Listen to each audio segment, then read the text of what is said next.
pedindo que o Senhor nos fale a todos. Pai, a tua palavra vai ser lida agora. E ela é poderosa, ela é transformadora, ela é eficaz, ela é alimento para a nossa vida, mas ela também é correção, encorajamento. E o que eu quero te pedir é que o Espírito do Senhor aplique essa palavra aqui de modo muito particular, muito individual, segundo a necessidade de cada um e o propósito que o Senhor tem para cada um.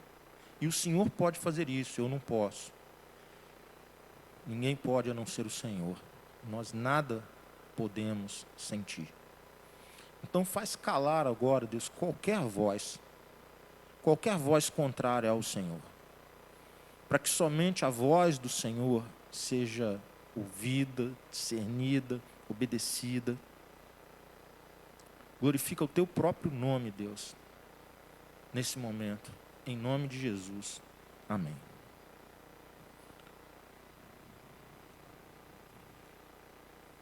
Alguém aqui já teve vizinho famoso?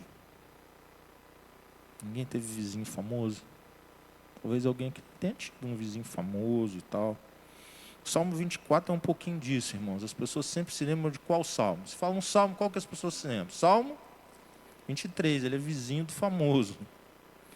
Salmos 24, 23 e 22, eles retratam, de alguma forma, um pouco diferentes entre si, a respeito de Jesus. Eles retratam Jesus de forma poética, obviamente. É um salmo de Davi, Salmo 24, que nós vamos ler agora.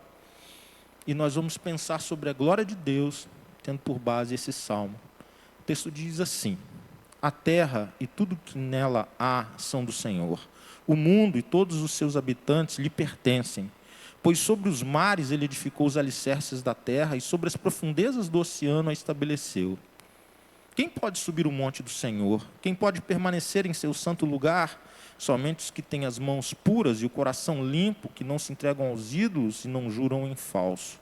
Eles receberão a bênção do Senhor e a justiça do Deus de sua salvação. São esses os que te buscam e adoram em tua presença, ó Deus de Jacó. Abram-se portões da cidade, abram-se antigos portais, para que entre o Rei da Glória. Quem é o Rei da Glória? O Senhor forte e poderoso, o Senhor invencível nas batalhas. Abram-se portões da cidade, abram-se antigos portais, para que entre o Rei da Glória. Quem é o Rei da Glória? O Senhor dos Exércitos. Ele é o Rei da Glória. Queridos, esse salmo, ele nos convida de um jeito muito especial a colocarmos uma expectativa em Deus, uma esperança em Deus de um jeito muito bacana. Eu quero relembrar uma história do povo de Israel com você que tem a ver com o autor do salmo e com o conteúdo do salmo. Teve um tempo em que a arca, que simbolizava a presença de Deus no meio do povo, ela foi levada, e ela foi levada para um povo inimigo, pelos filisteus. E no reinado de Davi, ele vence uma batalha contra os filisteus, e ele tem por objetivo pegar a arca e retomá-la para o lugar dela, que era em Jerusalém. E ele faz isso sem muita prudência, ele faz isso de uma forma muito bem intencionada, mas com pouca direção de Deus. Ele tem muito boa vontade, mas resolve fazer do jeito dele. Então eles pegam a arca, colocam sobre... os animais puxam a arca, e num determinado momento da viagem, essa arca vai cair, e um homem chamado Uzá, ele toca na arca. E ele não tinha os predicados para isso, segundo a lei de Deus. E ele é fulminado. Ele morre. E Davi interrompe então a viagem que levava a arca para Jerusalém e a deixa na casa de um sujeito chamado Obed-edom. E Davi fica muito frustrado com Deus. Quando nós lemos o texto, eu não vou ler hoje, agora, você pode depois ler em casa. Ele é um dos textos recomendados no guia que foi para o líder dos PGMs, para os líderes. Esse mostra um Davi absolutamente frustrado com Deus. Porque os dois primeiros versículos desse salmo, eles vão revelar a soberania de Deus de um jeito muito forte.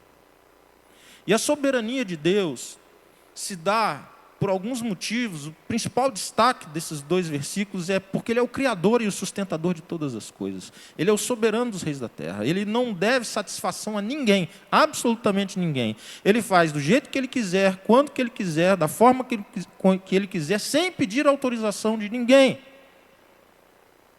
Só que o Davi, naquele dia, ele reage. E a soberania de Deus, ela então nos faz reagir de algumas formas. O Davi reagiu de que forma?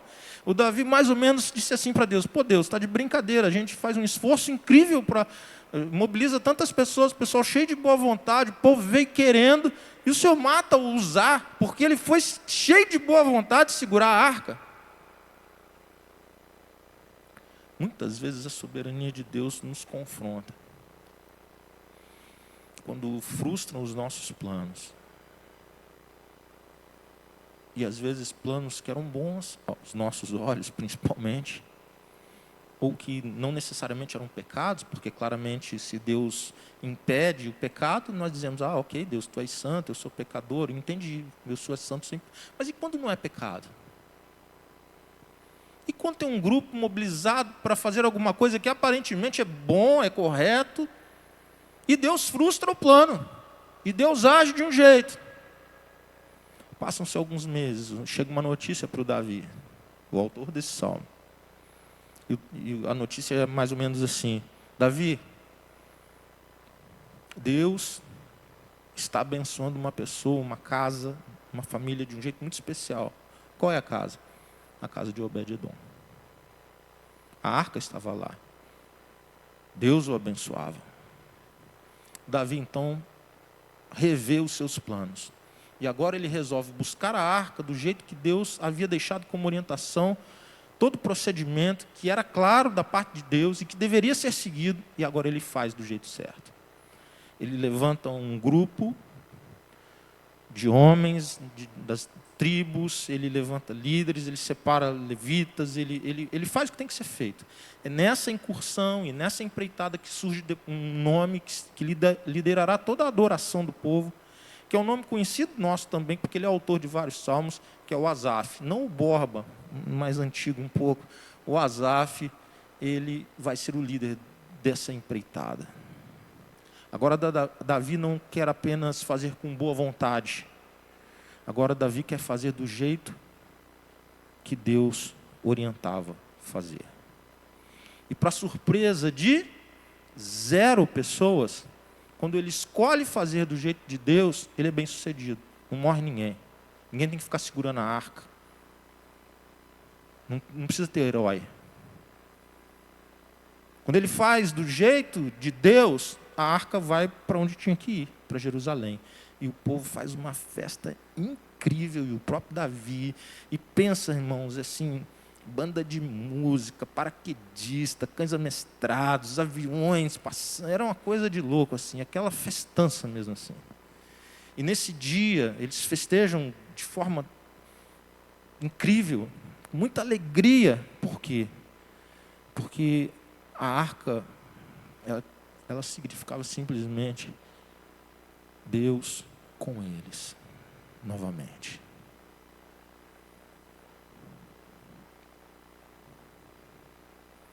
Essa história, ela lança luz um pouco sobre esse salmo.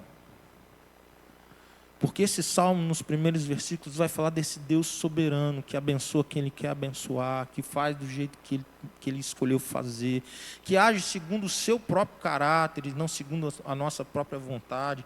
Porque Ele criou tudo e Ele sustenta tudo, tudo é dEle. E às vezes a gente tem umas relações diferentes assim com as coisas, porque a gente começa a achar que nós temos alguma coisa nessa terra, quando na verdade nos é por empréstimo, por um período curto, e nada mais que isso. Nada mais que isso. De manhã eu me lembrei de uma história, e quero contá-la agora à noite também. A história não mudou, é a mesma. De um menininho que construiu um barco. Um barquinho. Construiu com todo carinho, com todo cuidado. O barquinho ficou top. Ele pintou o barquinho todo. Estava brincando com o barquinho no rio, descendo e brincando e tal. E esse barquinho some. O barquinho sumiu, ele procura o barquinho, não acha, e fica frustrado, e o barquinho sumiu. Passado um tempo, No vilarejo onde ele morava tinha uma loja que vendia muitas coisas, e ele passando, ele vê na vitrine um barquinho semelhante ao dele, ele puxa o pai e diz: pai, meu barquinho. Que seu barquinho, filho? É o barquinho da loja, está vendendo. Pai, é o meu barquinho, eu conheço o meu barquinho. Não é seu, filho, está vendendo aqui na loja. Eu conheço, pai, eu fiz cada pedaço desse barquinho, eu que planejei o barquinho, eu projetei o barquinho, eu criei cada pecinha, eu montei, eu colei, eu pintei, é o meu barquinho. O pai entra na loja. E o pai compra, eles compram o barquinho de volta para o menino. Esse menino é dono 2 vezes do barquinho. Ele é dono porque ele criou o barquinho, ele construiu o barquinho. E ele é dono porque ele comprou o que já era dele. Essa é a história nossa com Deus. Por qualquer ângulo que você olhar, ele é o dono, o Senhor, o soberano de tudo e de todos. Esse salmo começa com essa perspectiva. E essa perspectiva, ela deve ser consoladora para nós e não confrontadora. Não é para a gente dizer: puxa vida, não vai ter jeito, ele é mais forte do que eu. E ele é o soberano, que droga. E graças a Deus você tem ao próprio Deus para construir a sua vida nele, na rocha, naquele que é imutável e naquele que escolheu chamar você pelo teu nome, conhecendo quem você é. Esse Deus te amou, te chamou, te ofereceu perdão, uma nova história, uma nova vida, e te chama a participar da história que Ele está construindo nesse mundo, que é a história da sua glória. Então, a partir do versículo 3, o Salmo avança para algumas perguntas. Imagine, Jerusalém ficava no alto, eles tinham que subir com a arca. Então era morro acima para chegar no templo. E aí eu me lembro de uma outra história bíblica. Não foi apenas a arca que teve essa entrada e essa festa, essa festa de arromba que Deus estava entrando em Jerusalém, que era o simbolismo da arca. O próprio Jesus teve esse momento. Quando Jesus sobe no jumentinho, e ele é aclamado pela cidade. E a Bíblia nos conta que as pessoas colocam suas próprias roupas e folhas de palmas, e que na nossa cultura seria como se eles estendessem um super tapete vermelho para celebrarem o rei. O rei chegou, o rei está entre nós, o rei veio até nós. Esse é o símbolo disso. Jesus vai entrando em Jerusalém, pelas portas da cidade, as portas se abrem para Jesus, e há uma grande celebração. Novamente, Jerusalém vai receber aqueles a quem uma semana depois eles vão trocar por Barrabás. Uma semana depois, aquele que foi aclamado é colocado numa cruz. Sofre morte de cruz. Nos ama até o fim e consuma a obra redentora do Pai. Glória a Deus. Glória a Deus. Ele nos amou até o fim. E graças a Deus que a gente já sabe o restante da história. Daqui a pouco a gente vai fazer uma celebração de Páscoa aqui. Essa história nós vamos contar para muita gente. Ele venceu a morte. Ele ressuscitou. O túmulo ficou vazio. Ele começou a aparecer para os seus amigos, para os seus discípulos, para mulheres incríveis que foram lá para tratar do seu corpo. Mas não tem corpo, sou eu que trato de vocês. Não é vocês que tratam de mim. Ele aparece para quem estava preso, se aprisionou de medo, fechou numa sala, que são os próprios discípulos. Ele volta para aparecer para um que não estava e falou: olha, eu só creio se eu vir e tocar suas feridas. Então ele fala: pô, estou aqui, ó, pode tocar, as feridas estão aqui, está tudo aqui. 40 dias. por volta de 40 dias. Comeu com pessoas, visitou pessoas, encorajou, corrigiu, perdoou. Deixou uma missão para eles e para nós. E subiu. Fugiu da vista dos discípulos. Agora eu fico pensando a entrada, os anjos recebendo. Agora não é mais em Jerusalém. Agora não é mais a arca. Agora não é mais com as roupas e as palmas. Agora não há mais 7 dias depois para colocá-lo numa cruz. Porque agora ele consumou a obra da redenção.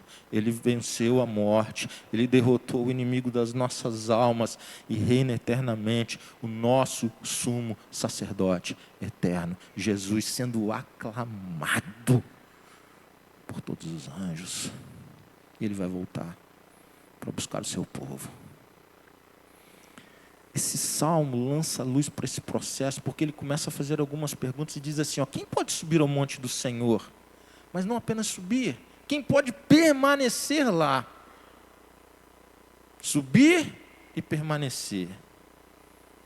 Somente os que têm mãos puras, coração limpo, que não se entrega aos ídolos, não jurem falso. Infelizmente, eu quero te dizer que nem eu nem você seríamos essas pessoas. Nem eu nem você poderíamos subir e permanecer na presença de Deus por conta dos nossos pecados. Porque em algum momento, ou em muitos momentos, a gente tem espelho em casa, a gente sabe bem que nós não cumprimos esse requisito. Esse currículo está muito elevado para nós. E aqui quando fala de mãos e coração, está falando de algo que me chama muito a atenção e eu quero dar destaque, que muitas vezes nós celebramos na igreja dons, talentos, brilho, toca demais, canta demais, prega demais, ensina como ninguém, é um astro, é alguém que arrasta muita gente com seus dons. É o que ele faz, são suas mãos, simbolizado pelas mãos. Isso tem valor? Tem muito valor. Mas e o coração limpo? Que não está sob o escrutínio, sobre os olhos de nenhum de nós, mas estará sempre debaixo do escrutínio e do olhar de Deus. Numa organização, numa empresa, talvez bastasse apenas o talento, a competência, a habilidade. Na igreja, jamais. Talento, competência, habilidade, dons são muito bem-vindos também na igreja. Mas precisam ser acompanhados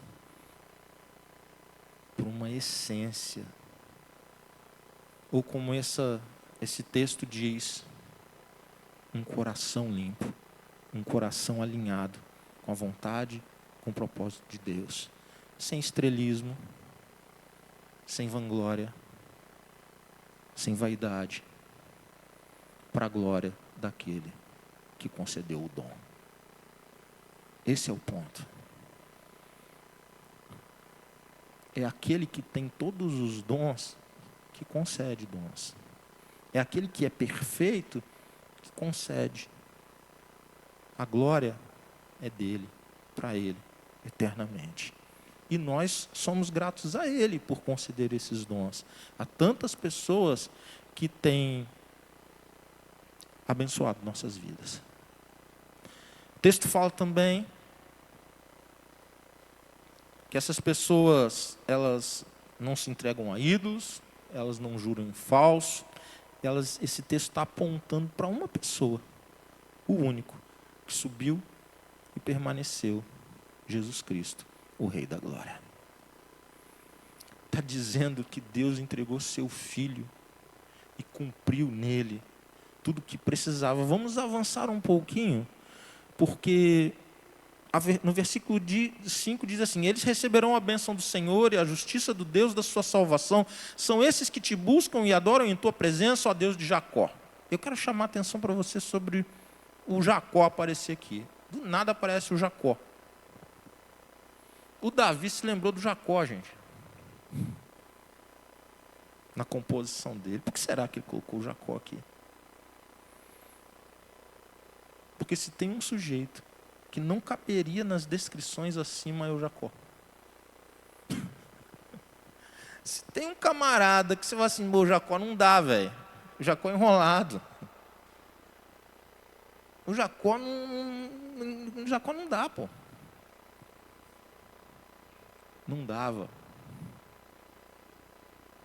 Sozinho não dava para o Jacó, não dava para mim, não dava para ti, não dava para ninguém.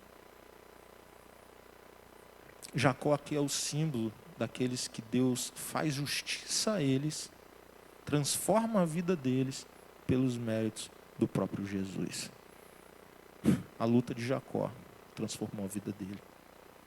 O encontro de Jacó com o próprio Senhor transforma a vida dele. O encontro com Jesus transforma as nossas vidas. É um encontro glorioso. Eu quero te dizer isso nessa noite. O Senhor continua a transformar vidas de famílias. O Senhor continua a mudar histórias. O Senhor tem uma história nova, limpa, correta, abençoada e em paz para você, a partir de Jesus Cristo, o Rei da Glória. Quero avançar um pouquinho mais, vamos para o final, e aí ele coloca uma imagem para nós. Jerusalém, imagine um condomínio fechado, muros, fechou tudo, e as portas, que Apocalipse vai dizer que eram 12, de forma simbólica. Nós temos, então, essa ideia, né, do muro, todo um condomínio fechado, tudo murado, a cidade lá dentro, e os portões. E agora ele faz a declaração que fecha a ideia do Salmo. Abram-se portões da cidade, abram-se antigos portais para que entre o Rei da Glória. Eu não quero entrar aqui muito na questão escatológica, qual posição, eu quero fugir disso, na verdade, para não perder o que é essencial para aquilo que não é. Eu quero ficar no substantivo, não quero ir para o adjetivo. O substantivo é que é o importante aqui. O Rei da Glória vai voltar. E o Rei da Glória será aclamado. E o Rei da Glória terá sobre si a adoração de todos. Todos estarão de joelho ante a gloriosa presença dele. Esse texto começa a me dizer que o Senhor dos Exércitos, aquele que não perdeu batalha alguma, o invicto, ele será aclamado por todos, de todos os tempos, de todas as gerações e de todos os lugares, num evento que a nossa mente, inclusive, tem dificuldade de dimensionar, mas é o que a Bíblia ensina. Todos se prostrarão, estarão de joelhos. Os que nunca se dobraram, se dobrarão. E a igreja que já se prostra, que se dobra voluntariamente, celebrará o Rei da Glória, o Senhor dos Senhores, o invencível e aquele que luta a tua batalha. O Senhor dos Exércitos luta por ti. Por que há vitória? Porque é Ele quem luta as nossas guerras. Talvez você tenha entrado aqui hoje com guerras, com lutas, e talvez você esteja perdendo a batalha. Talvez você esteja perdendo a batalha da esperança, do ânimo, do vigor. Talvez você esteja perdendo a batalha da alegria. Seu coração está triste, cansado, depressivo. Mas eu quero te dizer que há um Rei, o Rei da Glória, que Ele é a nossa esperança, Ele é o santo, Ele é a rocha, e a nossa vida nele encontra significado, esperança para esse tempo e para a eternidade. E eu quero te convidar nessa noite a você avaliar qual é a sua história com Ele. Quero te convidar a baixar a sua cabeça, fechar os seus olhos.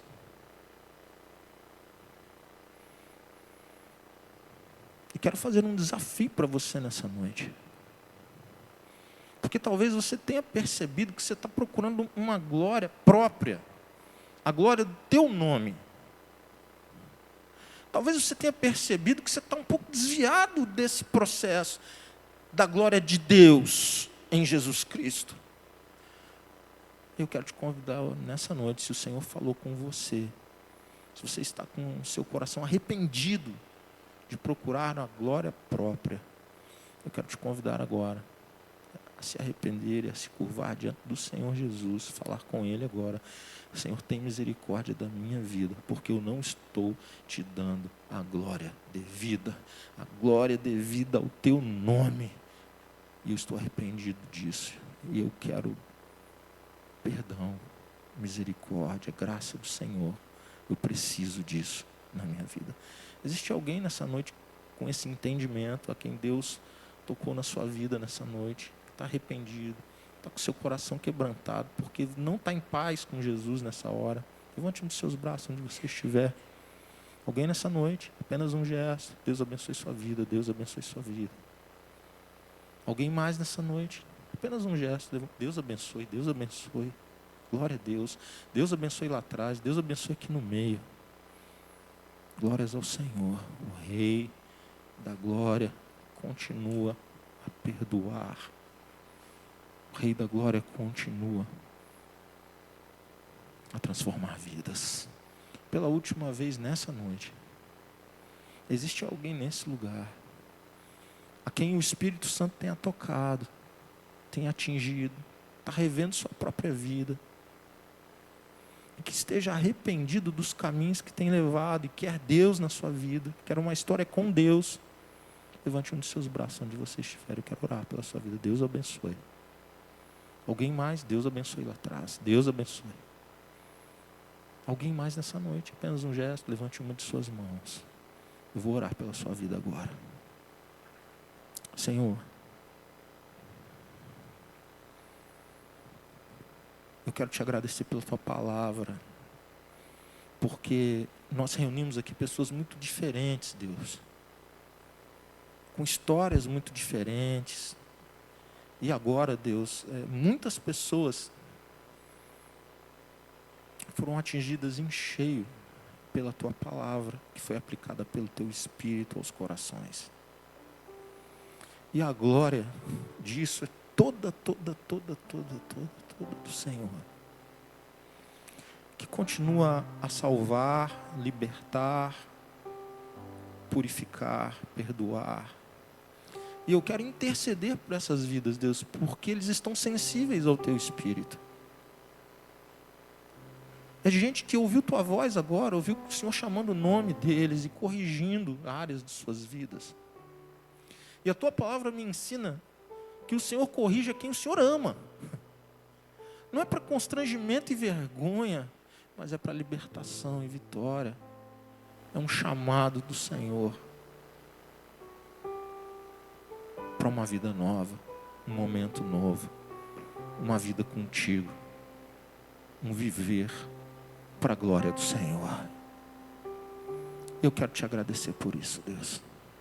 E pedir a bênção do Senhor.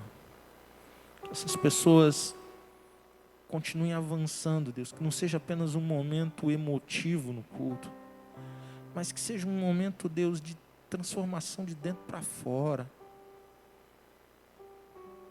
E ajuda-nos como igreja, como comunidade, a cuidar dessas vidas, Deus. A ajudá-los, a estender a mão.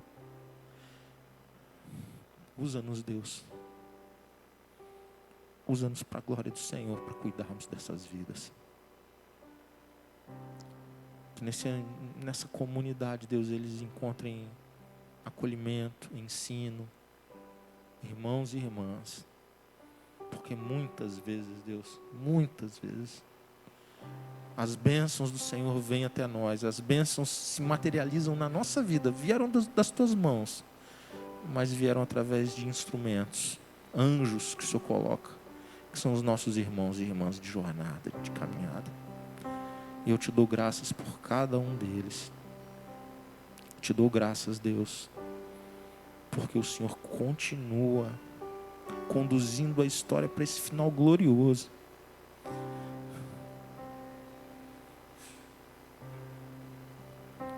O nome do Senhor grande.